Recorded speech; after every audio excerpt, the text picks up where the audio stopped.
turavugana n'abadamu tuti umuriza rero dutembere igihugu cyose tugire ntabwo rwose tuba twaragize urero ngo tugire mahirwe rwose voyage de noces tugende ubundi gushika Imana tubwira icyo tugomba ko rero tugufite byo tushaka kuvuga ubutumwa petetre kandi ndashaka rero ukora Imana reka ko tuzatuva ejo duca mu muntu tubwira dushike mu muntu twagenda tuhagarara dusenga très bien hari igihe gusenga kabisa ushaka igisho hanyuma madame arambwira ngo Imana irakubwiye sawa iyi kibazo kije hanyuma ukizera Imana ukisunga Imana ukayigira igiho ukayigira ubuhungiro Imana irabiryoshe kandi iraturyohereza ubuzima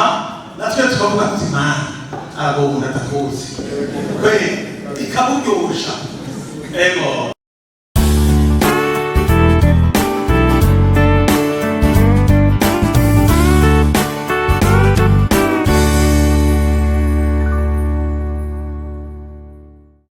nitwa bavuze Serge Harerimana ikiryoheye gusumba ibindi nuko ndiko ndirashinga intahe aho nize nize hari hakurya Nyamugari nahaje mu 1974 hariho cycle d'orientation y'Inyamugari abavutse vuba ntibaribonye hanyuma dushaka gutangura na lycée y'Ubururi turi première promotion donc les premières promotions lycée y'Ubururi namaze n'akandi ngaho inyungara urumva ko nahaze rero mu batanga rero mu ngozi twaraza kumwe n'ubwabo ego cyane urumva rero harahazi haruri n'ahabaye kandi nakunda no kuvuka no mvuka ivyo nta kamaro bifise ariko reka tubandane reka dusome ijambo ry'Imana dufasha gushinga intahe dusome ikete Pawulo yandikiye muri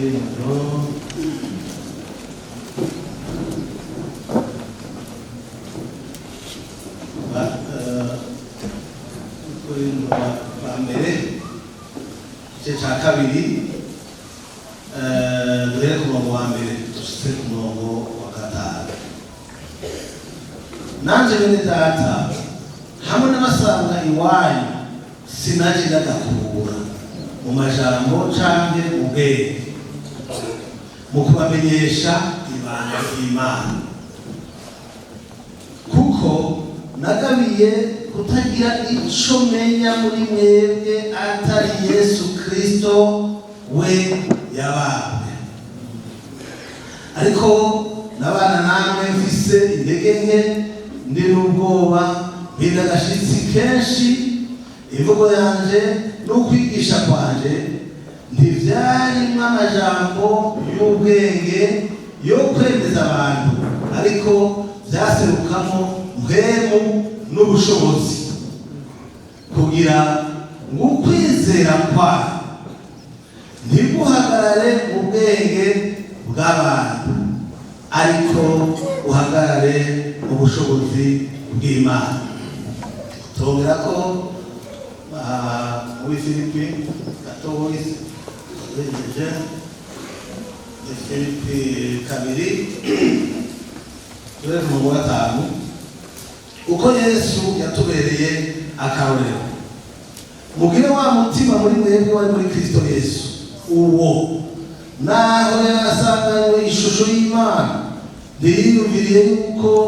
kuringanira n'Imana ari ikintu cyo kumirako ariko yisiga ubusa yabira ishusho y'umugurano acika usa n'abantu kandi abonetse afise ishusho nk'iy'umuntu yicisha bugufi araganduka no gushitsa ku rupfu kandi urupfu rwo ku musaraba nico catumye Imana ishira hejuru cyane ikamuha rya zina rirengeye ayandi mazina yose kandi kugira ngo amavi yose adapfukame mu izina rya Yesu, ay'ibyo mu ijuru, ay'ibyo ku isi n'ay'ikuzimu, kandi indimi zose zize zature yuko Yesu Kristo aruhoraho, ngo biheshe Imana Data wa twese icubahiro. Amen. Ndagushima Data wera, ndagushima mukunzi, ndagushima ko uyu munsi wahisemo ibikoraniro Mana yahure n'abantu benshi. Ndagushimye ko washimye nanjye yuko mbamwo, kandi na Mwami Yesu ushoboze, ntaba ari jewe ariko izina ryawe rihabwe icubahiro. Urakoze bagahezagirwa, icubahiro cyose bandanye kuba ic'Imana mu izina rya Yesu Kristo. Amen. Ndagomba rero tuganire gatoya kugira ngo nshingiye intahe. Bavuze agakiza icyo ari cyo, babisiguye, nanjye ndabivuga gatoya. Agakiza nk'uko tubibonye mu ijambo ni ibanga ry'Imana, ni ibanga ry'Imana. Iryo banga ry'Imana rero nk'uko Pawulo yabisiguye, ni ibanga rihagaze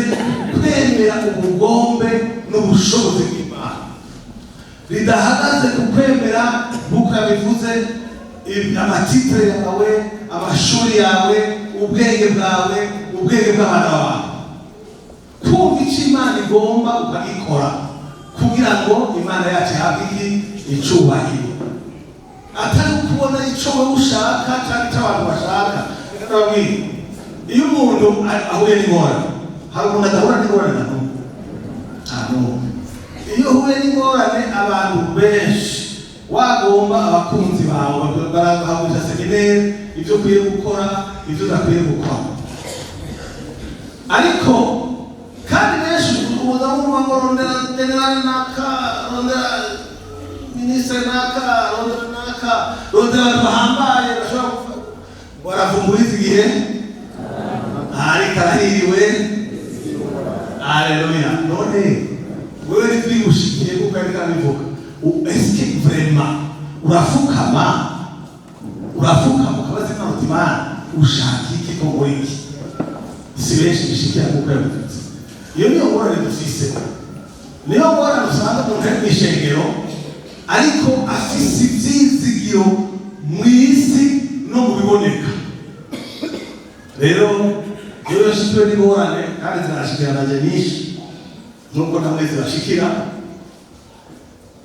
hariho ibintu bibiri, amajambo abiri y'amafasha. Nabaye ko madamu atashoboye kuza, yari ari kuza kuko intahe twari ngomba kubafashinga mu kanya n'urugendo twajanye mugabo abiriye n'iterambere za beshema nta kundi. Rero hariho amajambo tuvuga cyane madamu, n'umudamu dukundana cyane, tumaze imyaka 33 tubatse, ukuri nta kasemna nta ngorane. Imana ishimwe, kandi abishimiye Imana kuko murabona siga bose biramwumvise intare ya mbere mu koroneli Imana kubezagire ego washimye intare nziza sohoka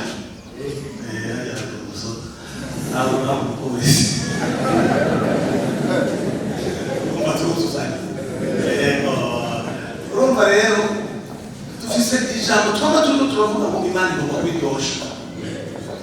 Imana igomba kubiryosha. Iyo ikibazo kije, iyo hanyuma ukizera Imana, ukisunga Imana, ukayigira igiho, ukayigira ubuhungiro, Imana irabiryosha kandi iraturyohereza ubuzima. Natwe tukavuga ati Imana arago umuntu atakuzi kweli, ikaburyosha. Ego hariho amajambo abiri rero twaba twisunga, ni muri Zaburi 115 rivuga ngo ntari twebwe ariko izina ryawe riha icubahiro kubw'imbabazi zawe n'ukuri kwawe. Ni ukuvuga ngo ushikiwe n'ikibazo, abantu bakaza, abantu bakakwiruka inyuma, ukababwira uti ugasenga Imana, abantu bazubumviriza, urabumviriza ukihorera, cyangwa ukamenya wowe ngene urishu ngo ugacugenda ugapfukama ukabwira Imana uti Mana, abo bantu nimba vy'ukuri bavuze atari bihuye n'ubugombe bwawe, cyangwa umusetera ntibirengane ugaca wiramira kandi nuko bica bigenda uzubona batagarutse uzubona atabashoboye kuvugisha rero bagenda arashikiye cyane. Haleluya. Irindi jambo rya kabiri ni jambo ryo mu ngoma za kabiri chapitre 20 igice cya 20 umurongo wa 15 uvuga ngo benda 17 ngo ntimuhagarike imitima yanyu ngo ntimugire ubwoba kandi muhagarike imitima yanyu ngo kubw'izo ngabo hari ingabo zaje gutera Yehoshafati ibihugu bitatu ngo kuko intambara atari yawe atari yanyu intambara y'Imana ndakagakiza umaze kumenya ko intambara uhura nazo atari izawe ari iz'Imana uhiriwe kuri 17 arabandanya ati ntimugire ubwoba ntimuhagarike umutima arabisubiramo ati kubw'izo mwebwe mugende mutonde urugamba mwihagararire gusa wihagararire. Haleluya. Wihagararire uheze wawe agakiza Imana igukirisha ukagira amatsiko yo kuhagura ingene Imana igukura muri icyo kibazo.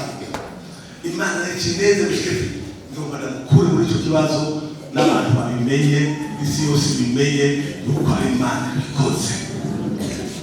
Haleluya. Rero reka njye kuntahe rero jewe ndishinga kubyo mbona n'ivyumviro by'abana b'abantu uyu munsi bumvise ko mumesiziko umenona kuri programme ni Messiah Imana Serge uyu munsi bandi bishop bavuze ati bishop Musenyeri Imana Serge nari umupastori amazina yake 10 ndongoye amashengero sisi abapastori bareka batandatu kwa ndongoye vuga ubutumwa ibujumbura Ingozi Gitega kageza n'umuruka ngeze vuga ubutumwa amashengero natanguje nahaye intebe nahaye ivyuma nahaye ibyangombwa byose kuko Imana imbere yavyo yaratezagiye sino bitangwa ingene byatangwa kwa amasaha wari katujana reka mbiraho nyine hanyuma ayo mashengero ahamera neza pastori nasengeye nije nabatiza abantu urabona ko pastori bandi nije nigisha abazobatizwa igice hanyuma Imana iratugendera n'abadamu tutangura kumva muri twebwe akantu katatujyohera mu ishengero twatanguje tuvuga mu butumwa tugiye tugurira byose avuga none ibintu byitwa gwiki ingene mwe Imana akora rero hakenewe yuko umuntu yumva ijwi ryamwe akamenya ingene mwe akora hanyuma akayumva akumvira mwe Imana. Jenda mbira madamu papa Jesi ishengero tikiryohera sikiryoherwa na gatoya simumva neza nyuma nabo gutwara bagaheza nyuma kuko jewe sarvapo madamu atabona nije ntabikore nanje jo hari naho ntabiyumvira kutaka nawe kintu rero enda kusema uko birashoboka yuko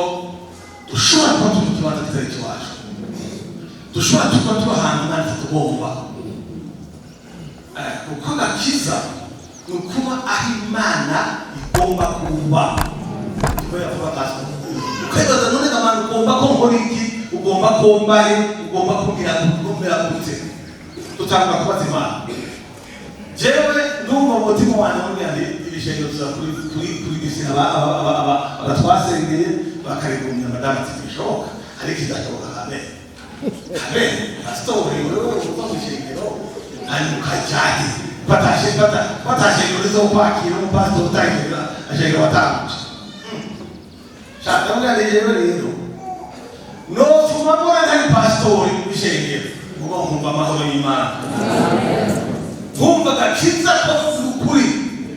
kabona ntari ndavuga ubutumwa ubwo ukabona nkumva yuko imigenderanire yanjye n'Imana yaba ashobora kuvuga n'Imana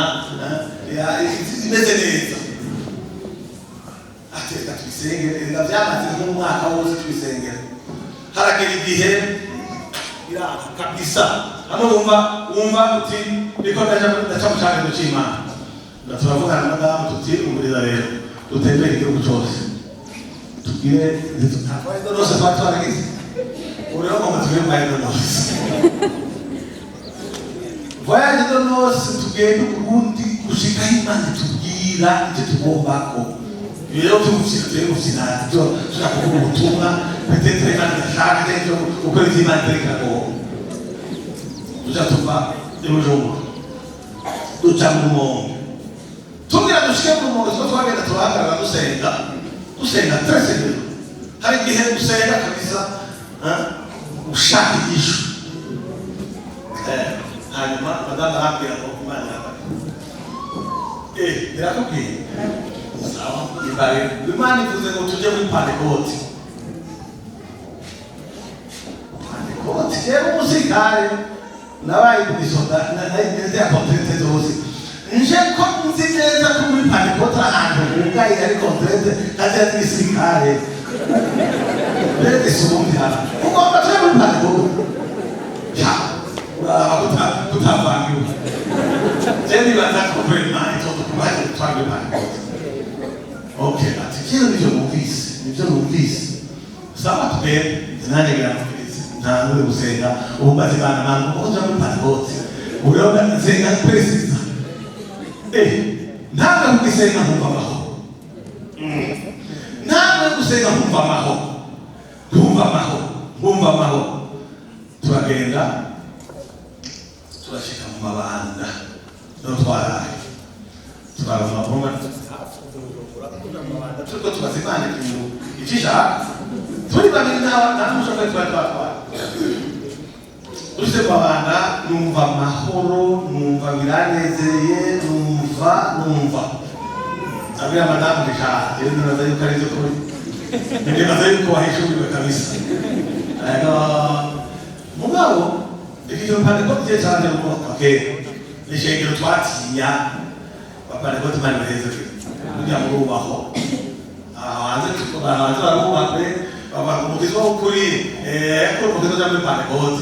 ugabivyo twende ko twavuga niko twavyumva kumbe sivyo jewe ubundi yo muri shengero ryiza kandi yose nishengero iyo ukijijwe neza nta ngorane ikibi n'icyo abendeka aravuga byo kubinyanya kuko bari byarya ari kintu datahura neza cyane gatwaza umuntu umupastor wo muri Pentecote wakubaye hagaritswe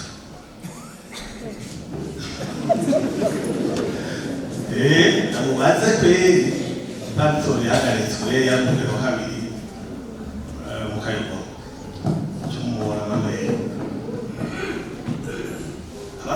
barambwira bati hari umuntu Pentecote hariya ibintu aha ubwo niwe ngirambaterera ari desinterese ntaza kumbwira n'amarangamutima uyu muntu aza kumbwira byo ntaza guswanaye agenda ndamubaza ntabura kumubaza ntaramubwira icyo ashaka numva mbwiye Pentecote neza arashobora yimarira neza arambwira ati mungaho pastor uhaze wibaza ko tuhagushika pastor hariya hoya yewe tu pastor sito mpagaze kugakiza kama mahoro kukareka kuvuga umushinga nahe pastor agakiza kake numva yuko Yesu agakiza kake numva yuko turi kumwe na Yesu ata mutima mubi ata mahoro muze nako niko ngomba arambwira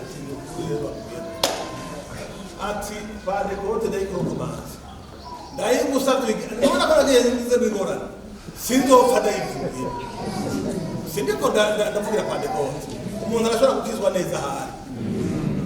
kandi Imana ikamugombaho nyene sindiko ndabatumira mu muze muri Pentecote mubohoza ntacyo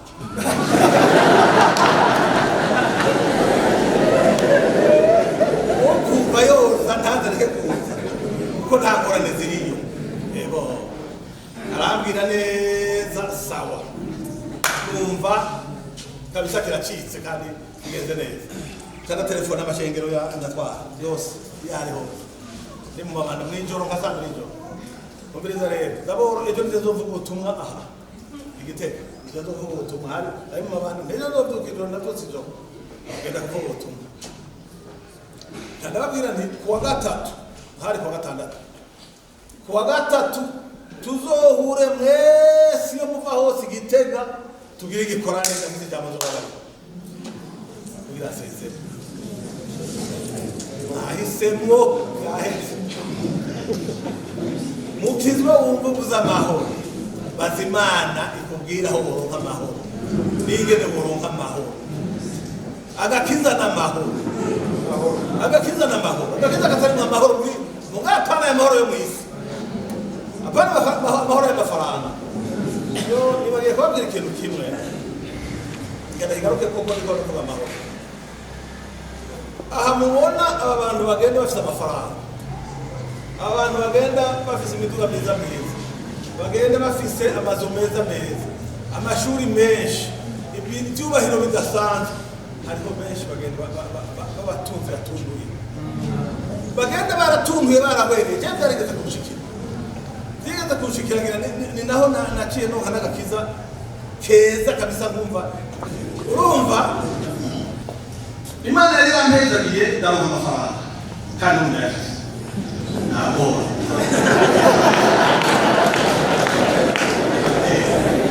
amen muri Kristo Yesu none se wenyine amafeza n'amadahabu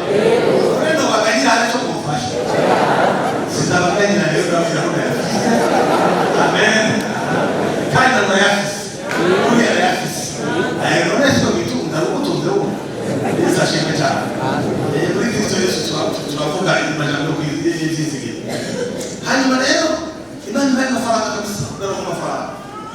cyangwa kuba muri babandi bitare ruvorisha bijya n'idari umuntu uzobona adatanguje muri ngura Mercedes nziza uzobona ntanguje imodoka nziza ndubaka inzu nziza nkagenda mu kabari keza zari bakizwe akabari keza kakandi kanyuramo bashikiranganje n'abandi b'abadaferi bakomeye nagenda na 250,000 francs mu mufuko icyo gihe yari menshi yo yarahere kumenya no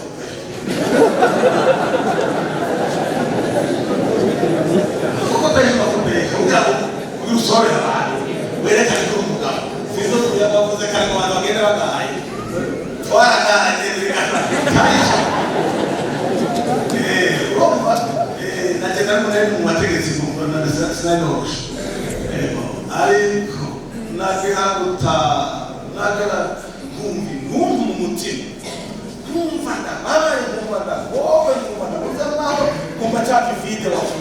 maro vide ukanyuzwa agogwa urigendo wambaye wande imodoka nari nzaka vide nari nabuvise kandi baba bagenda babyina abadamu babyina abyo bavuga ngo Viviana yewe Viviana nakumvise mu radio nataka kivyinira ko narize kuvyina ariko natundura nkumva ndunduye nkumva mbabaye nkumva ngo navuga abantu tubona ariko nafiye kwinjira muri Kristo Yesu igenda kintu bivuga cyo bari bistam ni film kuko jewe Imana yasanze aho muri ivyo nyene yanchakia kuja kwa yanchakia Paulo sawa hebu kweli waje kwanga pastor wa mbele kuna wale wacha kwa mshengeri nacho kwa Imana shimwe cyane ko Imana izungutse ibintu rero nico ariko kuvuga kubura amahoro ntava ku mafaranga jewe iyo mbonye Imana ikirambeza ngira vuga urakoze Imana kuminyongera ndayitinyongera kuko lo principal n'agakiza amafaranga n'inyongera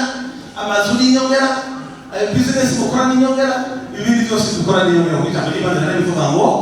twitwararike ubwami bw'Imana no kugororoka bisigaye byose biduhera ubuntu tukabaka inyongera rero kweli sitavyirata sinavyirata kandi ndabifise ariko ntabivirata kuko nawe ubifise ariko ntuzuvyirata. Yesu ashimwe cyane. Suko rero ndagenda navuga ubutumwa bukeye, ntacyo navuze ubutumwa cyangwa ubutumwa zidasanzwe tuvuga ubutumwa bw'uwo munsi barahezanye abantu kweli barahezanye nibaza ariko n'ubutari bwagizwe neza cyagizwe. Amina. Hanyuma kuwa gatatu igikorane kinini ntangura kubaririmba indirimbo yahindi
umuntu wese akayidesha yiwe n'ubuto. Hanyuma mediti tagabya tumiriza rero ikintu atanu n'ingengazi kiretse madamu twe na madamu tugira tubasezere induru batavuze nduru tugira tubasezere tugiburayi ntitujamutse hanze ntituguye Imana yatubwiye ngo tugende muri Pentecote kandi guhera uyu munsi ntituzongera kuvuga ubutumwa twamaze kurengera muri Pentecote twarayumvise ntituzogaruka kuvuga ubutumwa ngaha ntituzosubira gutanga ifaranga na rimwe muri ibi byose ntituzosubira ibyo twabahaye ibyo twashize ni mu bigumye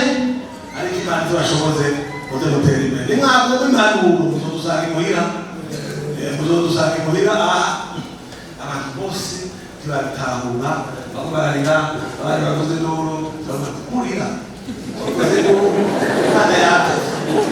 Imana yakoze tugire tubahe mwembe cyane tubahe Imana okay kuwa kane cyangwa ndawo umukozi w'Imana ibujumba ndabona abandi tuba umukozi w'Imana igitega basete turayaga ndabona ndi igitega sinori igice ko ari goba byiza bisobanura ibisubizo reka nawe kono benshi itazoshe oba paso bazaka tubindi aho bayishengero ari nicana umuntu yicaye nataka nicara bakampikiza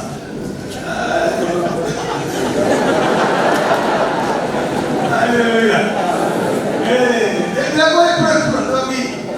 sinzi umuntu w'umutegetsi wabaze ikintu cyakunezereye ubu bari bayikiriya namuvuga ati hari icyubahiro cyaranezereye kurema n'amahoro icyubahiro ari umufasha umwe ariko cyubahiro ntakirabaga kiza ntabwo ndiko ndaja mu ijuru kagira nti hamwe noja notandukanya ubugombe bw'Imana akagira ubugombe bw'iwanje nohava mu ijuru rero ntaboneke yuko nobishije hejuru yo kumira ku byo nabivuze ingene Yesu yatubereye akarorero ntiyagombye kumira ku giti ciwe yarafise mu ijuru kijya kintu cyaradufashije nibyo cyane twaciye turi muri iyo periode. Ingene Yesu yarekuye atagombye kumira ku kibanza cyiwe yaratse mu ijuru, akaganduka akemera, akagambuka akemera, akaza kudupfira ku musaraba. Hanyuma yaratanga ku Bujumbura, none umukozi w'Imana Pastor Salvatore kumasaba ngoye kubaye ndamuhamagara ndagukeneye Pastor, twari dusanzwe tuzi naye ati tungereye ndakubaye wewe bakubwira bari baduhurira ngo duhurire ku rushengero rwa arazi kwegera Pastor ngo duhurire mu nama ku rushengero n'utobana itore n'ahandi duhurira tekate n'ahandi ndibona sawa umutima nitacho aho niho nagomba turahurira mu rushengero atigana muri ibintu bindi ndamuhanuze ibyo buzima muri rero Pastor turi kubarira gutangaza ngene gutangaza ibintu byifashwe n'ubu jewe ndishikanye wewe urishikanye nabaraze sinzi abamuzi baramuzi ngo atara yabaza kuyibarira n'umugenzi n'inshuti wawe atendera kondo ndena kondo sije kondo we uhora kandi wakubwira ngo ni wewe na wewe uhora ngo kuri wewe fasha nukuvuga umbwira ikintu ugiye gukora kupromo kuko twe twasezerezwa n'abadamu ishengero atanga kunezerwa atanga gusenga ndakubwira ndahirwe ariko nifashe neza acambwira ati umviriza rero igice kwa gatandatu tambura ati no batangura igice kwa gatandatu wese uce niraje kubwira Pastor Rwanda abamuze ndapandikisha n'abadamu uce gutanga kwigice twebwe tuca twigice twigana n'utwana twigana n'abantu barayira bigijwe n'ukuri ko ndagenze turiga neza tandatu tudasize n'umunsi naho tuba turi hehe twana yuko samedi 13 twariho turavyiga turaheza dusubira kubatizwa gushasha ajya kundahangwa turabatizwa twarabatijwe ngene n'abatijwe muri vivante maze menshi madamu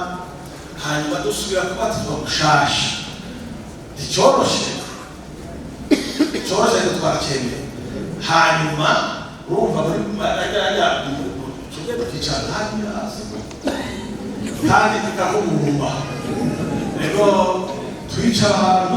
nkuko kamere bagerageje kundebe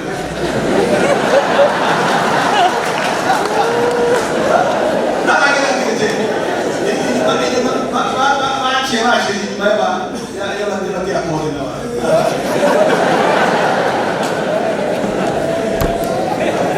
ico nta gaciro na gatoya nabiha oya nawe kwicara hari inyuma pourvu ko la volonté de Dieu nayikurikije rero uno munsi reka nangize kuko umwanya uri kuragenda uno munsi turabakristo bo mu ishengero rya Pentecote ryo kunahangwa mugabo turasengera rimwe n'igitego madamu yari baze turi mu mashengero abiri tumerewe neza simvuze ko tumerewe neza kandi muri Pentecote tumerewe neza kuko turaha Imana yashatse kutuba turamerewe neza isubiremo kuko turaha Imana yagombye ko tuba nawe ubaza Imana ariko imbere y'uko ubaza Imana banza wiyandikishe nk'uko Pastor yakivuze ubanze wemere Yesu umwami n'umukiza wicuze wihane hanyuma uje kwishengero Imana izokurongoramo niyo rero inani nagomba kubabwira kuva ku Pastor wari witeze bagenzi benshi igihe nabatizwa natumye abantu benshi abapastori benshi yo Bujumbura twahora duhurira mu manama abasengeri ababishop n'abantu hari habereye ntibitera isoni ntibitera isoni yera ntibitera gutera isoni gukorera Imana no kugenda aho Imana igomba ntuzi ugomba kubona ngo ntabaye pasitori ntabaye ikindi kintu cyo gukorera Imana no n'Imana niyo bishaka uzokuba itabishatse urapfa kuja mu cyo gusa kandi ukorera Imana none abapasitori nyene uzoza mu ijuru natwe twabwigezemo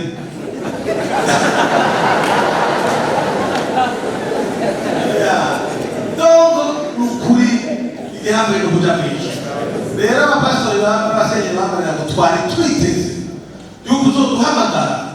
ngo tugusenge mu bishop kuko urabona uzatubwira amashengero menshi n'abakristo benshi kandi wakoze ibintu twese dushima Imana yakoresha ibintu ivyo n'ivyiyumviro by'abana b'abantu jewe nkeneye icyiyumviro c'Imana gihagaze ku bushobozi bwa Mpwemu Yera ico Mpwemu ashaka nico twakoze kandi barashobora bakora ati ukuri uratweretse ikintu gikomeye nabo ati uratwigishije aho si ico nashaka ico bari n'ikintu cyane Imana ngo bahava ndavyirata ingamba bibindukiramo iki icaha sinavyirata yewe vuga nti Imana kazima ico washatse arico twakoze kandi ko twaronse amahoro Imana rero ibahezagire Imana ikushobora vyose ndagushimiye rukundo Imana